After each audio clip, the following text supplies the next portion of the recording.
Good evening and welcome back to the West Ham Network. Hope you are all keeping safe and well. As always, I'm Anton and I'm joined by Mr. Matt Flack. Stato is back. Stato, how you doing, mate? Not bad. Yourself? Yes, good, mate. Good. You've had a pre-season training. You're in your training, mate, and you're back. You're back for the new season. And yeah, we've got loads to go through, but I thought we'd come on and do a story about Jesse Lingard because obviously some media outlets are picking up on the news that West Ham have put a contract offer forward for Jesse Lingard.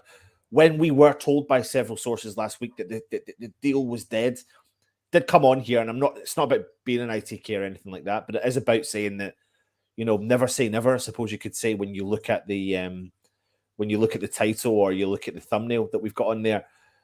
But according to certain reports, especially in Sky Sports, they're saying that West Ham have now put the offer on the table to Jesse Lingard and are waiting some form of response. But we're moving thick and fast with starting to hone in on some of these targets as well, Matt. But when it comes to Jesse Lingard, what do you think about this story that's came out today in particular? Well, I think we've just talked about it before we come on, and it depends on your interpretation. Like, there's lots been going on. You can read into like what everyone's saying. Let's not forget that this isn't like the same way as Areola in that everyone's been on holiday. And it sounds like he's had like what 3, maybe 2, 3, 4 weeks even away in Miami. Yeah. He just which is fair enough. He's had 15 years, 20 years at Man United. First summer where he's not officially a Man United player, and he's gone, you know what? I'm going to take some time to decompress. Everyone needs to do it at some point. Yeah. But it sounds like we put an offer on the table before he went. Yeah. And the offer's just still on the table. So whether Jesse and his brother went off to Miami for a month with the basis that they were always interested, and now they're like, well, we're back, we'll have a look at it, or whether they went on the option that we'll leave it on the table, we'll see what else we get, and then nothing else has appeared. If you believe the rumours, he was asking for a lot of money, like a lot of money. I think he wanted, the rumour we heard, was it a month ago, that he wanted 140 grand a week with like an 8 or 10 million pound signing on fee, which was again put into the contract. So he got like 180 grand a week. Yeah. I think West Ham went, no, you can have like 100 and like a 25 grand a week signing on fee or something. You can have up to 125, which is what I think Zoom was on. But it sounded like Jesse was set on, I want this 180 grand a week total package. And even Newcastle, because they're actually got a very strict wage structure at Newcastle. I know they've got this money in, but if you look at their sort of things, like Sam Maximan's not happy because he wants more money and he's not getting it because they've got this set wage structure. And even they said to Jesse, you're not getting that money. We're not going to pay it. So if he's now brought into the same wages between us and Newcastle and maybe Europe, maybe he's turned his head and gone, you know what? I had a good time at West Ham. Moyes likes me. I know what I'm going to get. If the money's the same, I'll go to West Ham. I mean, I'll interject you there though, but just quickly on that point, then, you're making me believe that you think that Jesse Lingard has potentially went, I don't want West Ham. Let me see what else comes out there, but I'll take West Ham. I'm not saying he said he didn't want West Ham. Yeah. I think he's 30. Is it this year? I don't know when his birthday is. I think he's 29 at the start of this season, so he's going to be 30 some point this season. Yeah, I think he's gone. This is probably his last big move, unless at 34 he goes off to the MLS, which partying out in Miami for a month probably isn't out of the question. Gareth Bale's just done it, but he's probably gone. This is my last big move in Europe. And then he's probably thought, you know what, I'm a Man United player, I'm an England international, I've done this and that, I want good wages. Problem is, he's only had 5 months of good football in the last 2 years. So it's basically the only football he's played in 2 years. He played 5 months at us a year ago. So he's not going to... If he'd have been on a free last summer, having had the 5 months with us, when he got, 11 goals in 16 games or something he picked up? I know that's definitely not the right stat. It's somewhere around that ballpark figure. If he'd have done that and then got on a free, he probably could command the wages he wants, and he probably would get the interest in Europe. Yeah. But if you look at Juventus, for example, they probably had their hands burnt off from the example of Aaron Ramsey. You know, they gave him like 350, 400 grand a week. Yeah, but I think this is the thing, though. I mean, I think when it comes to Jesse Lingard, I don't think anyone really is a West Ham fan. Well, I know I can see some of the comments. We'll come through the comment. I mean, I'll address a comment now that Nick has said. No thanks to Jesse, just wants a fat paycheck. Get younger, hungrier players. Would love Jesse about a year ago. He doesn't want to come here. I just don't know if it is about that, to be brutally honest. I think the lad's been on holiday. I actually think he's only been back in the country a day.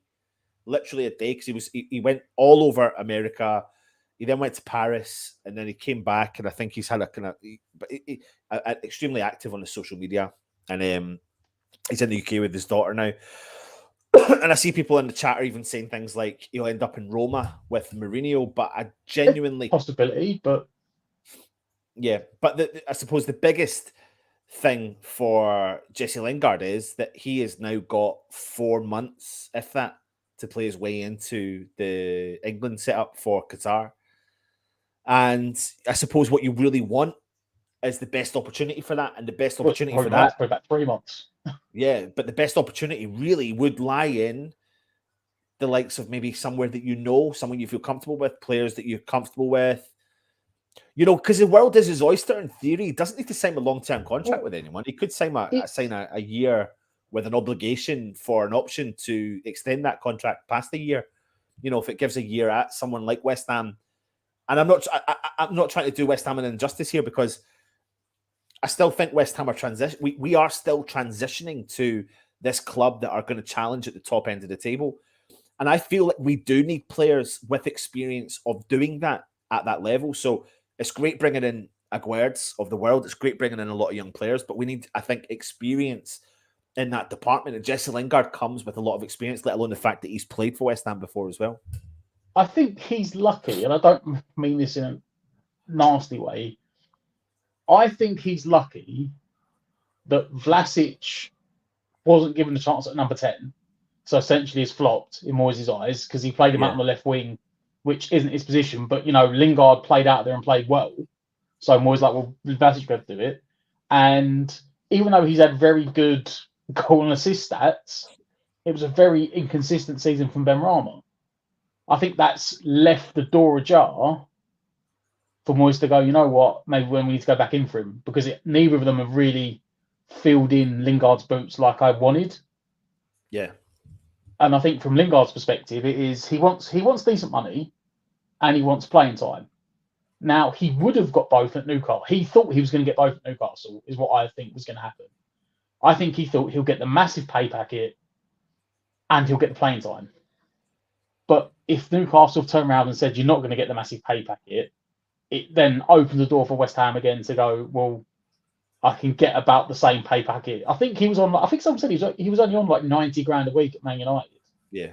So if West Ham offer him 100 grand a week, he's had like a 10 grand pay rise. Yeah. So he's still going to get decent money. Yeah. And he'll get the playing time. You know West Ham, though. I mean, at the end of the day, West Ham are probably going to build in many bonus structure. Oh yeah, it'll probably be like 100 grand a week, but 30 grand every time he starts. I mean, I remember we go back like, I don't know, what is it, the amount of money you get if you score a goal and if you assist a goal? I think was it when Bilic was in, and we had Diafra sitting on the bench when he was like on his way out. Yeah. And Bilic just wouldn't play him or put him on the bench, because every time he was on the 18-man team sheet, he got like a 25 grand bonus. Every time he come off the bench, it was like 40 grand. So another 15 on top of that. And if he started, it was like a 60 grand bonus. Yeah. So there is definitely going to be big numbers involved anyway. Well, see on this point from John, though, that's what he's done, Anton, holding out to see what he's offered, and only West Ham were realistic. The question I suppose I'm asking to the chat is, do you blame him? I know as West Ham fans, we want players to sign a dotted line, and to me and you, we're sitting there going, well, I would sign the contract, you know, before I go on holiday.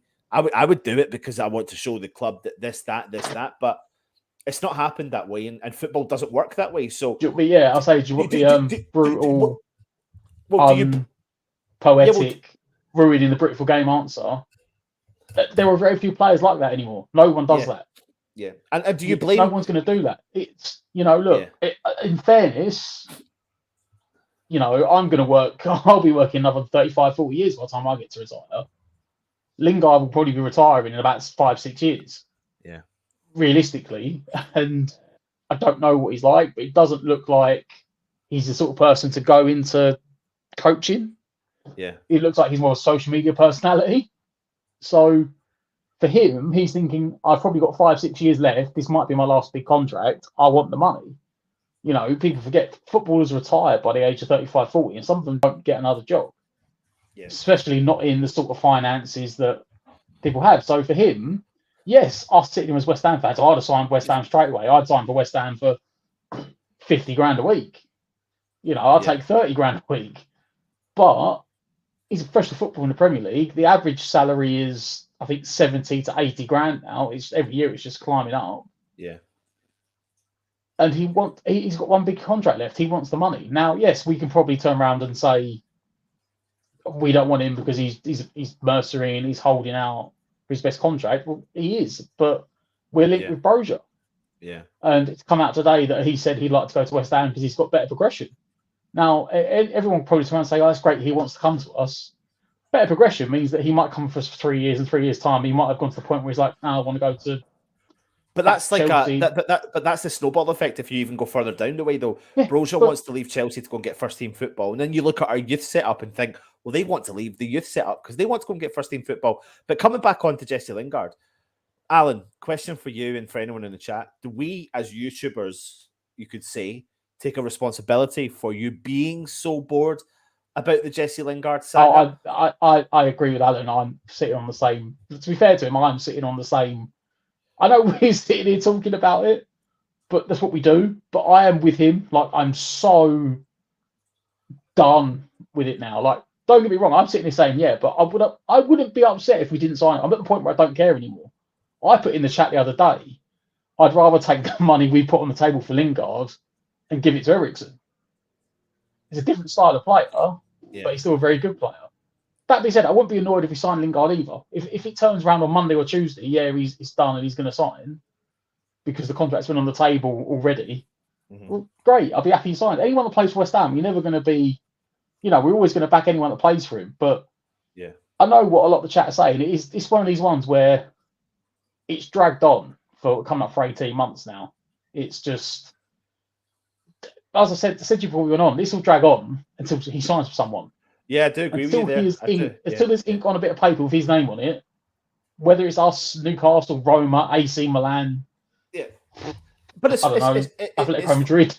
It's fine, and I think this is really one of the reasons why I kind of wanted to do the show. I don't tend to do a show on a Saturday night, but I wanted to do the show because I felt like it's really important that what you read and what you listen to and what you actually understand, how differentiates each report is so different. But, last week, the deal was dead. Nothing was happening. But the day before, West Ham were really interested. The day after, West Ham were really interested. And now, bang, we've put an offer in. So it's like, again, that's why I say never say never. It's never say never because you just don't know what's going to happen. But what I will say to you, though, Matt, is that, we've been linked to a lot of players, as we always are. But you can start to see the players that we've been linked to disappearing because they're going signing for other clubs, and now we're starting to hone in on certain targets, etc. And there's no ifs and buts about it. Lingard excelled when he was at West Ham the last time. Do you think he would come back and be able to do what he did first time round at West Ham again? That's a very Mystic Meg question. Put it this way, I think if you read between the lines, it looks like West Ham are going to send Vlasic out on loan, right? Mm. So there's going to be a spot in the team to fill.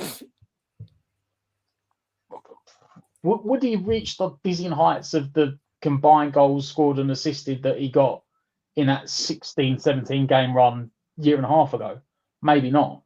But would his overall contributions probably be more than what Vlasic got? Yes. It may not be world-elite football, but in the old thing of Moneyball, is he going to contribute more across the pitch on game time and etc. than Vlasic had or Yarmolenko had? Yeah. I mean, I think Vlasic scored 2 goals in a week, and that's about all we saw out of him this season, didn't he? He scored at Aston Villa, and he scored that very, unforgettable goal in the Europa League to get straight to the quarterfinals. But does that outweigh the dross that he put on for 99% of the season? Yeah. So if you bring like someone like Lingard in, he would definitely improve on that sort of stat. Would he be as good as before? It's 18 months later. Premier League players have a finite amount of time they can play and they can keep up the stamina they're at. He's not 30 yet. Let's not forget that. So it's not like we're signing an over-the-hill player that's about to turn 34. Yeah. There's room to get there. And if Moyes gets his arm around him like he did before, there's no telling what he could or couldn't do. Nick is saying he'll be 30 by January, doesn't fit in with what we're trying to build. And I agree with that to a certain extent. However, I do think that when you are in transition, that you do need players who have been there, done that, wore the t-shirt in and around that squad. You do need a balance. And do you know what? I don't think for a second, and don't doubt for a second, Moyes is all over the whole Lingard situation and may have to convince him to come to the club.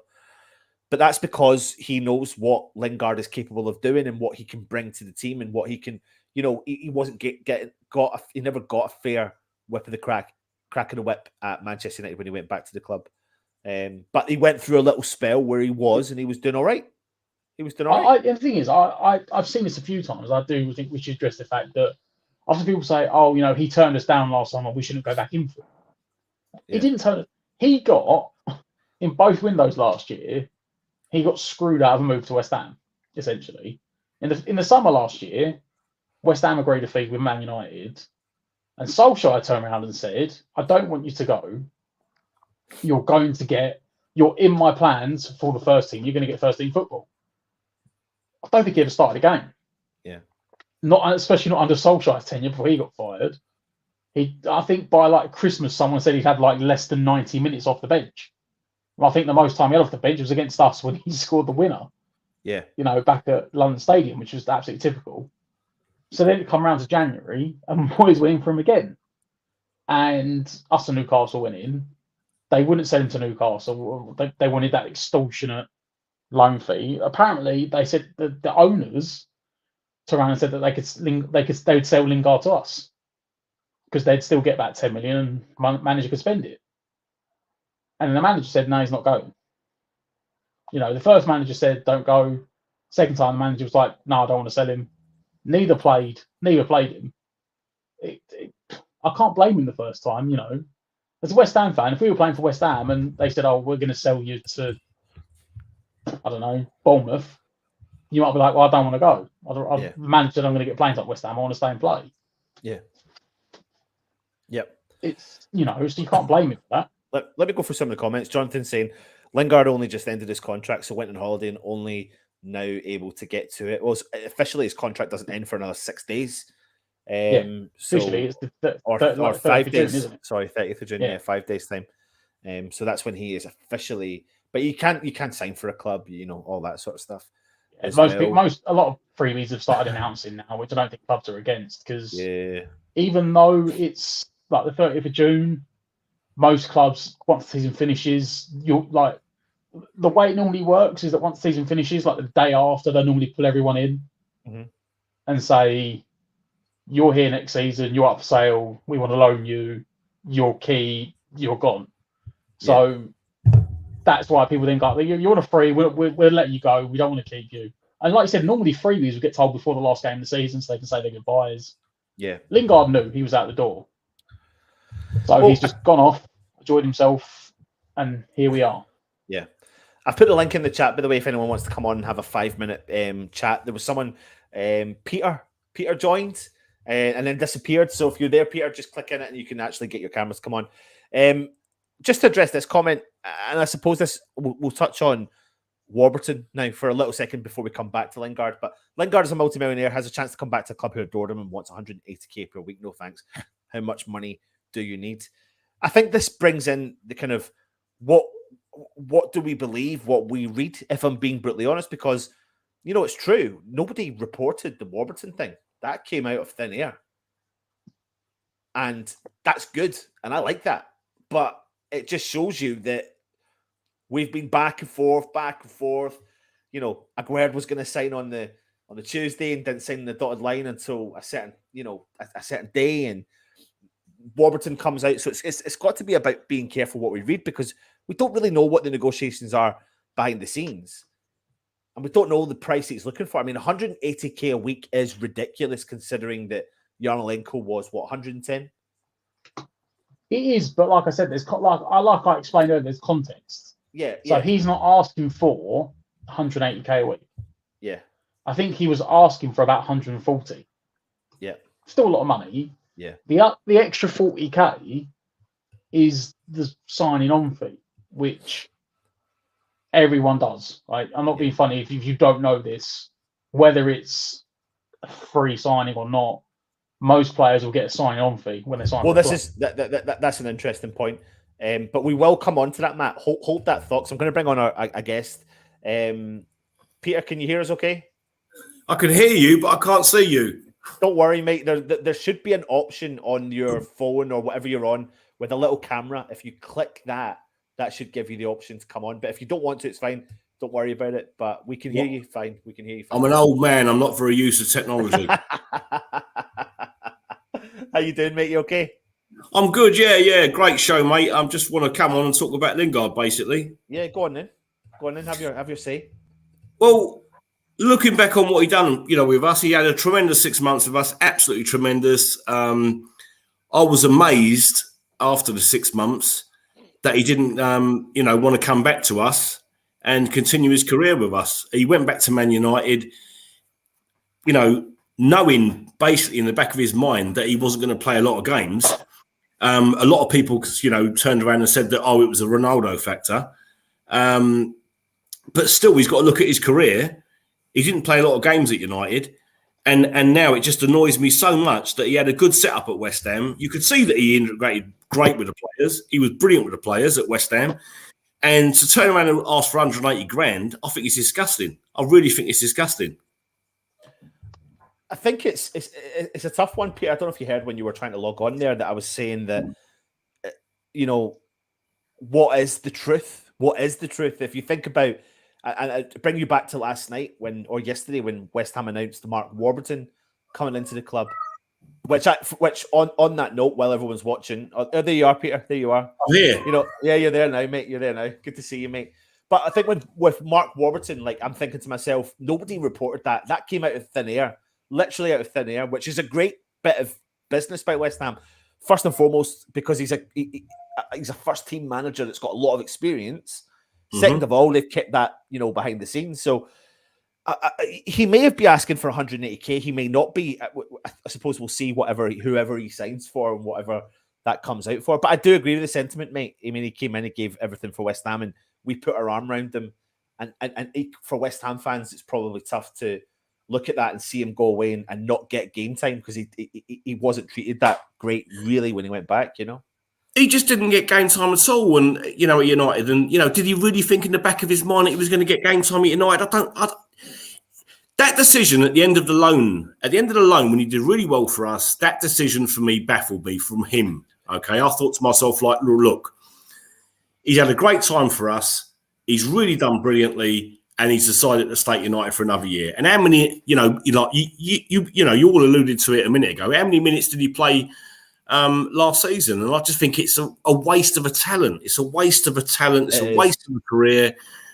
He's got a chance to come back to us. All right, he's got a chance to go to Newcastle. But if we sort of turned around and bid on a broom or a dustpan and brush, I think Newcastle would bid on it and all. Do you know what I mean? So, I think that he's got a chance to go to Newcastle, fair enough, but I think he enjoyed it, his time with us. I really do, and I think he did enjoy.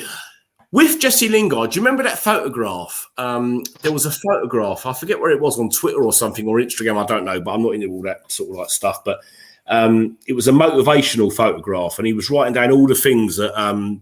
His brother done it at the coaching. What his achievements were. Yeah, that's it. Yeah, and he did that, while he was with us, and I found that quite inspirational personally. And having looked at that, I thought, yeah, he's going to probably sign for us at the end of that 6-month period. And he didn't. So, I just don't get it. I don't get it at all. I mean, there's kind of two things up here. Sorry. Yeah, I get that, and I totally do. I think there's two things into it though. It's like trying to put myself in his boots, and I can't because I wasn't born and bred in East London, but my dad was, so I've got that connection there. But when you're born and bred and love the club so much, and you can't really fault him for that. So trying to put yourself in the books, you're a young lad like 20. Well, I'm not saying you're not 29. You could be 29, Peter. But the point I'm trying to make is that if you're at West Ham or you're at Man United and West Ham call you back, you're probably going to be drawn to the thing you love so much. So for that, when he went back to Manchester United, I was massively disappointed. But I could understand it. The January thing is the thing I couldn't understand because we went back in. And I think if he really wanted to leave, Matt, I know you said it earlier on and alluded to it, he could have really pushed the boat out there and went, you know what? I think if I remember, it was in January, in the summer, like you said, in the summer he went back, he had a point to prove, and Solskjaer gave him the promise that he'd get the playing time. He didn't. Yeah. We left it too late in January. If we'd have done it at the start of the window, I think we'd have got it. Because it was like the last 2 days of the window. They turned around and said, and by the way, I think they were probably proven right, that they saw us as direct competition. And the owners said, we don't want to let him go because it could come back to bite us. And we they got top 6 in front of us by 2 points, 3 points or something. So, it was 2 points, wasn't it? Because if we'd have won on the last day of the season, we'd have jumped them. So they were proven right. They were proven right that, But absolutely correct. You make a great point. You make an absolutely great point. Politics, and Lingard got caught in the middle of it. Yeah. With the news tonight, then, Peter, here's a question for you. With the news that you're hearing tonight, I mean, listen, we're hearing different things each day. Of course we do. And I don't think there was ever a doubt in anyone's mind that we're going to put the offer on the table to Jesse Lingard. So it looks like the offer's potentially on the table, or maybe it's been on the table and he's gone away in his holidays having to think about it. A couple of questions for you. Do you think he'll sign for us? If he does, how do you think he'll do for us if he does come back to us? It's such a difficult one because there's so many different things in the media regarding, will he sign for us or won't he? I'd like to think he would sign for us personally. And if he did come back to us, I think he'd do really well. I think he really would. I think he'd do well. I really personally do. That's my positive hat on. That's my really positive hat on. But I don't know. I mean, it seems to have this Lingard story has come from nowhere. I mean, 3-4 days ago it was dead. It was absolutely dead, and all of a sudden it's come up again. And I don't know. I mean, see, coming from old school, I come from the 80s. I come from the early 80s, supporting West Ham, and we never knew who was going to sign until it come up on sort of like the old, like when we used to ring up the I forget what it was called, but the team talk. Team talk. We used to ring up the team talk when you've signed Mark Ward, you've signed Frank McAvenny. Who's Frank McAvenny? We don't know who he is, but he turned out to be a blinder. That was when your parents used to get look at the phone bill and go, "Who's been?" And I used to get slaughtered. Yeah, and I was the same. But also, it wasn't just West Ham sometimes because the same numbers were coming up with porn sites. Mate, I'll tell you, whenever I went near the phone, my mum, she was like had a rope around my neck at one point, but it was a nightmare. But so that's how we learned about signings back in those days. And these days are so different. I mean, I am old school, but I find it a bit long-winded now these days about who we're going to sign and who we're not going to sign, and it's really so arduous. It really is, and but I'd like to think he'd want to come to us. But my final thought on the matter would be that all of the information has come from the Jesse Lingard camp has not been positive, because if there was anything positive, it would have come out, and I can't see anything positive coming out that he wants to come to West Ham. I hope he does. I genuinely do, but I can't see it. Yeah. And I hope I'm wrong. I hope I'm very wrong. Before you go then, Mark Warburton's in the door. What do you think of that bit of business? Fantastic. Absolutely fantastic bit of business there. Absolutely brilliant. It was kept quiet, come out the blue. I couldn't believe it when I woke up this morning and I seen it on the One Football app, and absolutely brilliant bit of business.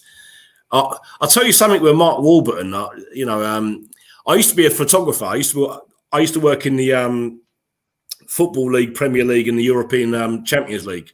All right. For 8 years, and I spent a lot of time sort of like obviously meeting footballers and photographing them. And I've got a bit of a habit of Googling everyone in football. And when that news came out today, I Googled Mark Warburton, and I was really, really interested in his career. You know, how it... Same. I really like to look back on, like, well, it's a bit like who we're going to sign, and I'll be looking at, what signings we're looking at, and I like to look at how many goals they've scored, etc., especially that we need a striker at the moment. And I looked at Mark Warburton, and I couldn't believe his career. I found it really strange, like he played for 2 clubs and, non-league, Isthmian League, etc. And, he was a trader in the city, and I found it very successful trader in the city. And I found it an extraordinary story. And I thought to myself, he said to his wife one day, look, I'm going to go for this. And, I'm going to try and, get back into football and work in the coaching and management side. And I think to myself, like, I had no idea about that. I have to be honest. I mean, and, I thought to myself, like, well, what a wonderful story. But not only that, but what a wonderful determination that man must have.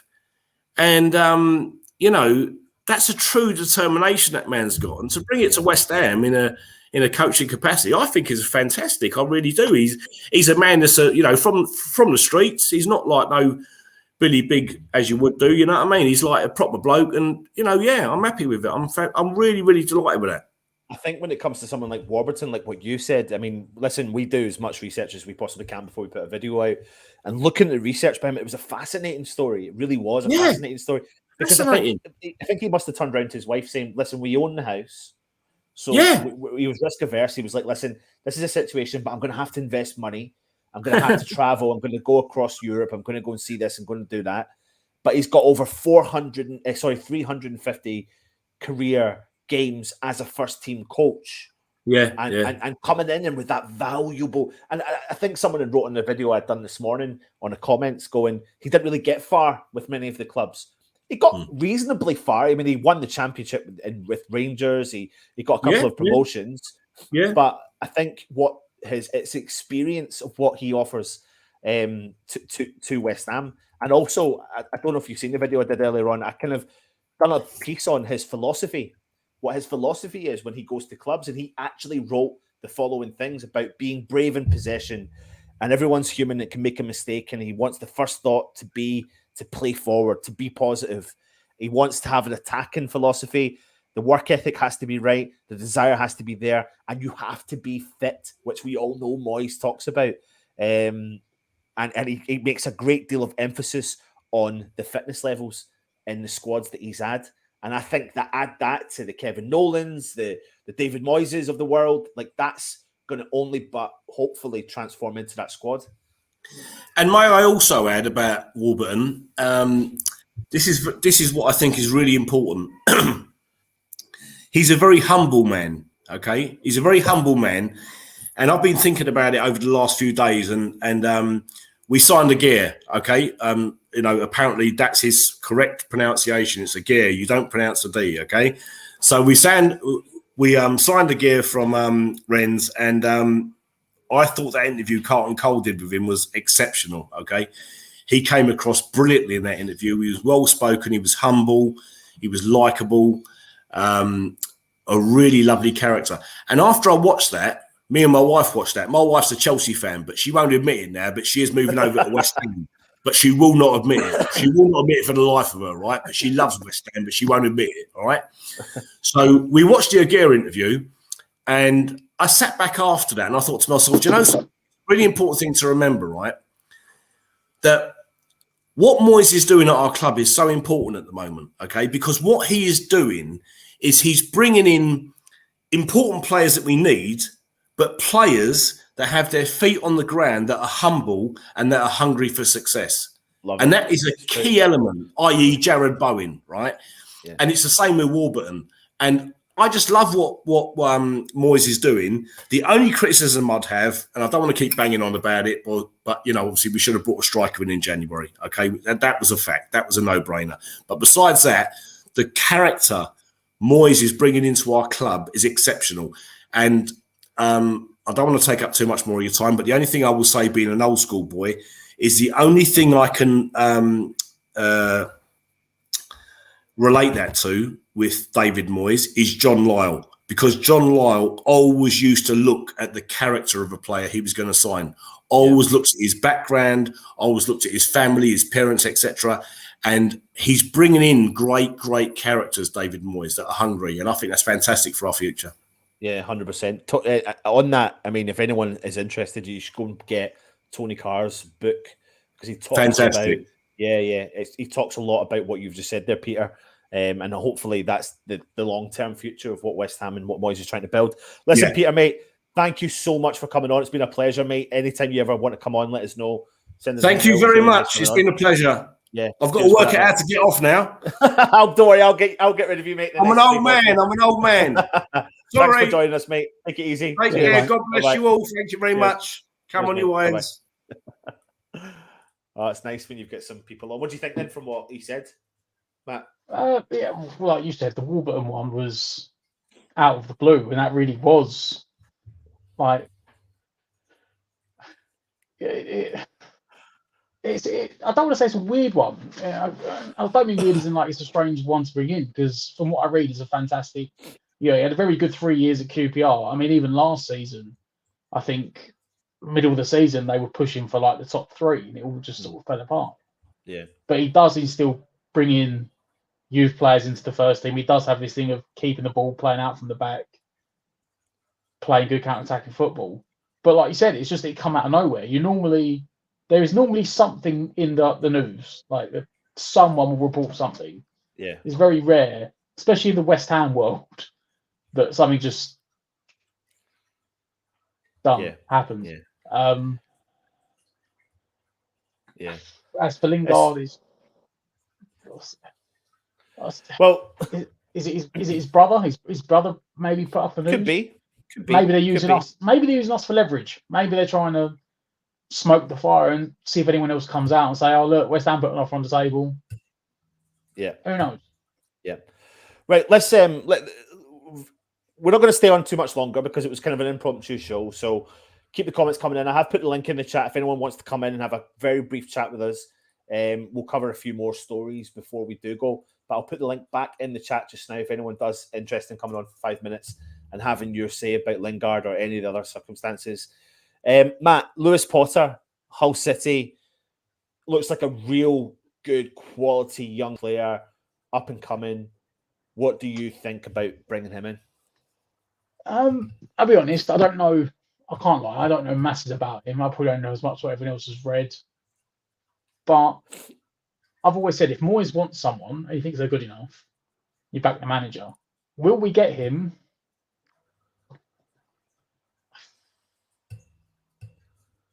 It's difficult to say. Like, will we get him? I think the owner went on record, didn't he, a couple of weeks ago? Yeah. And said, like, oh, we're not going to sell him for less than 30 million. Yeah.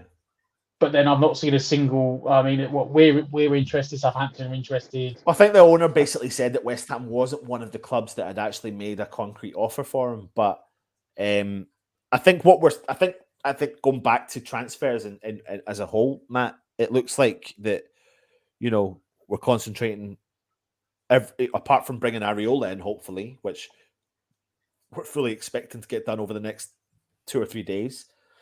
It's going to be attacking in central midfield options. It does seem as well that we seem to be doing one position at a time. Yeah. You know, we want to get the centre back in. All right. Yeah, got him done. Now we've got a week and a half left to get Areola done before the clause runs out. Yeah. Right, we'll get that done. It looks like we moved on to centre forward, but then Bro's a situation. I don't know, Chelsea. It's Moyes sits on it. So all right. So what else do we need? All right, we wanted a wide midfielder, should we say? A guy to play wide of the front three. Yeah. Lewis Potter's one name. Sarr at Watford is another. Yeah. Which I've seen stuff on today that could be pushing forward. Yeah. It depends where you sit. Do you want Sarr? Lewis Potter? I can't say I've seen enough on it. I told you, have your hair styled like a middle-aged woman at a wedding. Mate, listen, I'm fine with it. I'm fine with you digging me out because it needs to be dug out. I'm growing my hair out. I'm just trying to see what I can do. And it does. No, I agree with you. I'm laughing because it's true. Well, then, I'm going to flip back because there's comments coming in here. As much as it's born long saga, it's no brainer. Get Lingard in if it's possible. There's a comment I want to address here. Keith is saying if they sign Lingard, it's the end of Ben Rama. Talk to me about that, mate. Well, I said you didn't. I don't think it would be the end of Ben Rama. I think it could be a stopgap for Vlasic.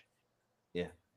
I think that it seems to be that they've seen Vlasic out on loan, but we haven't got the players in. So I think if Lingard come in, it would allow West Ham to push Vlasic out the door. Yeah.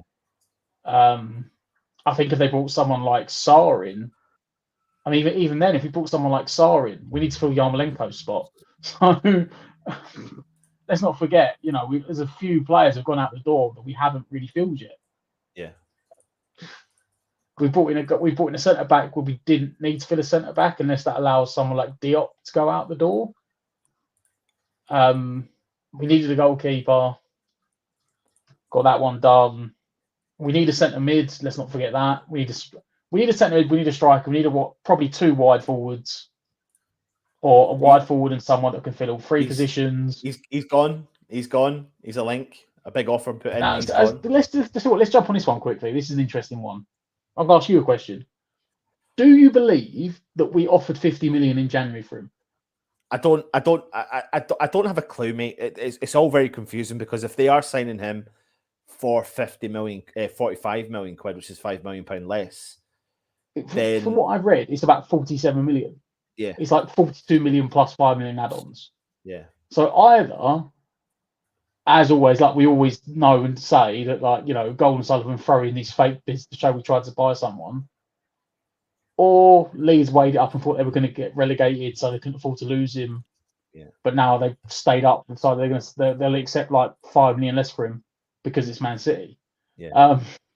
I don't blame the kid at all.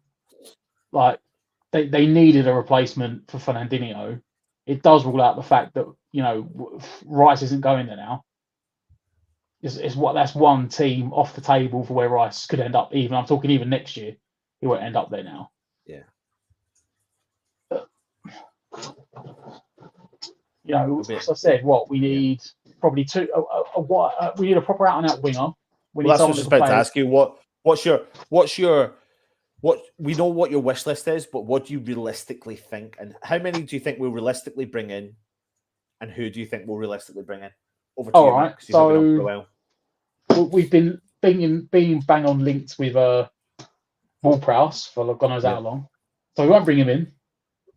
We'll probably end up with someone like Brownhill from Burnley as like a direct replacement for Mark Noble. Yeah, because he's about the same sort of player.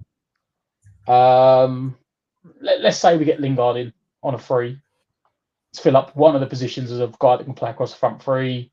We'll get Sarr in from Watford because we need some out-and-out pace on one wing.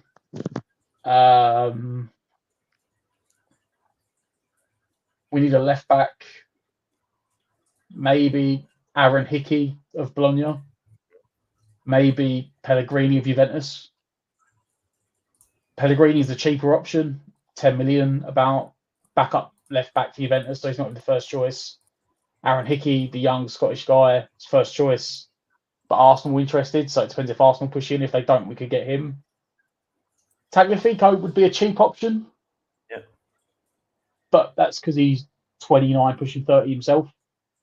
Pellegrini would be 10 million and he's 24. Yeah.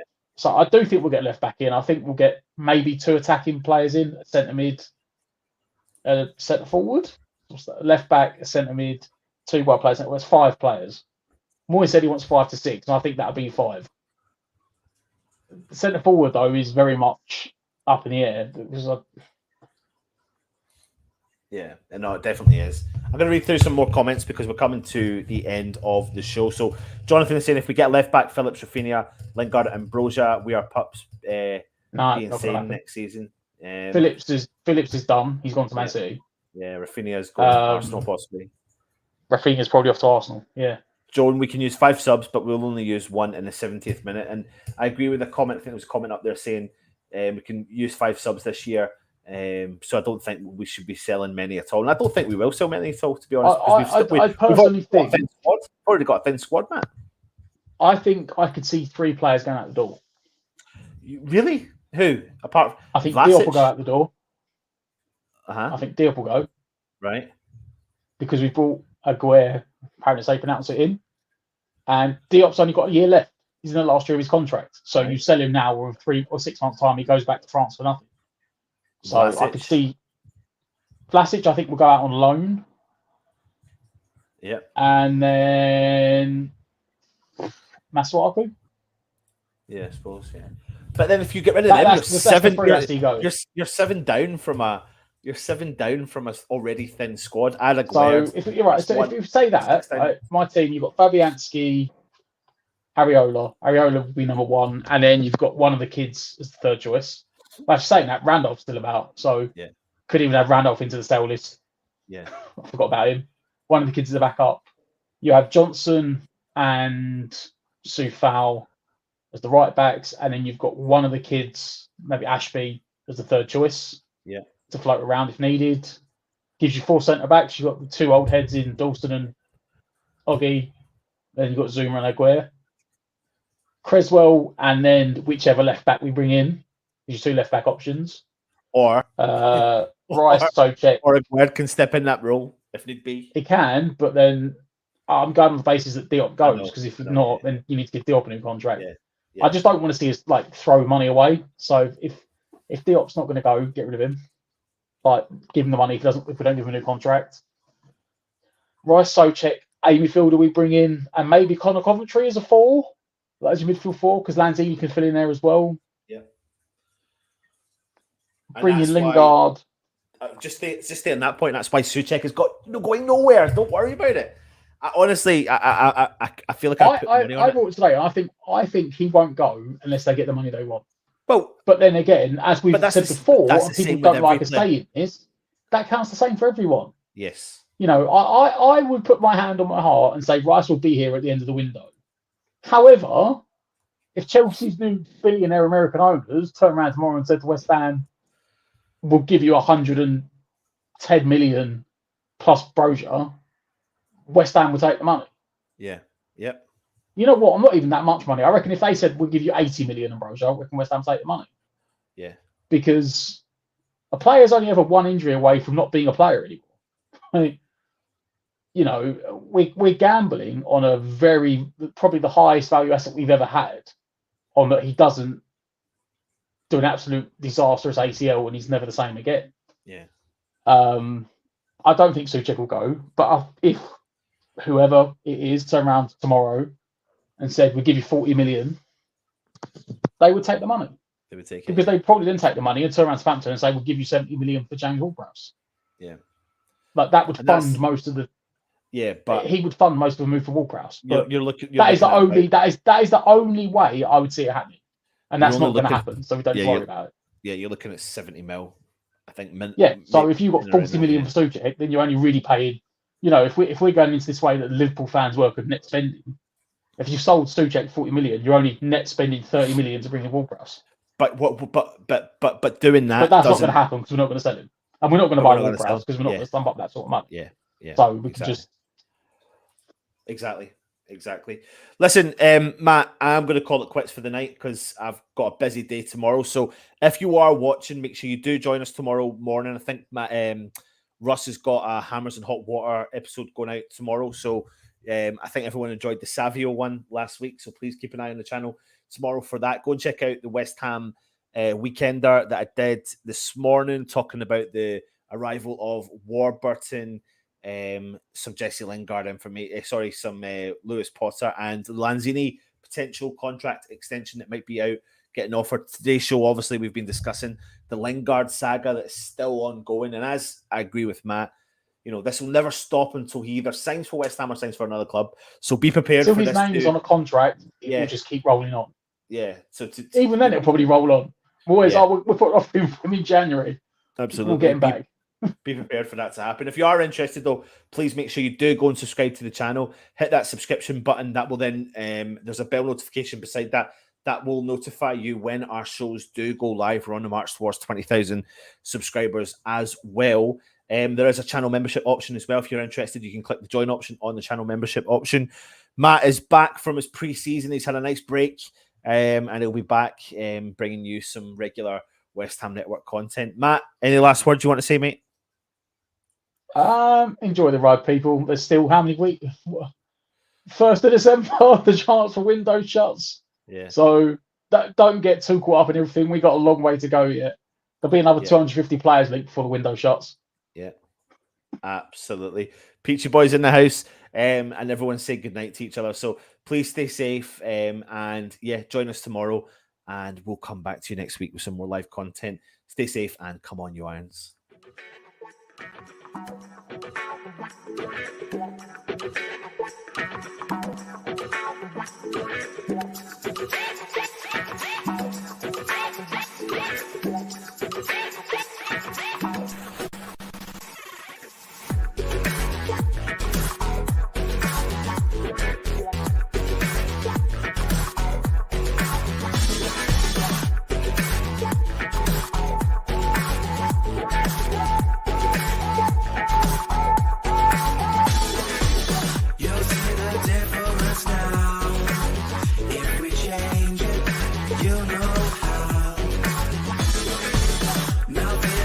Stays the same. Once you let it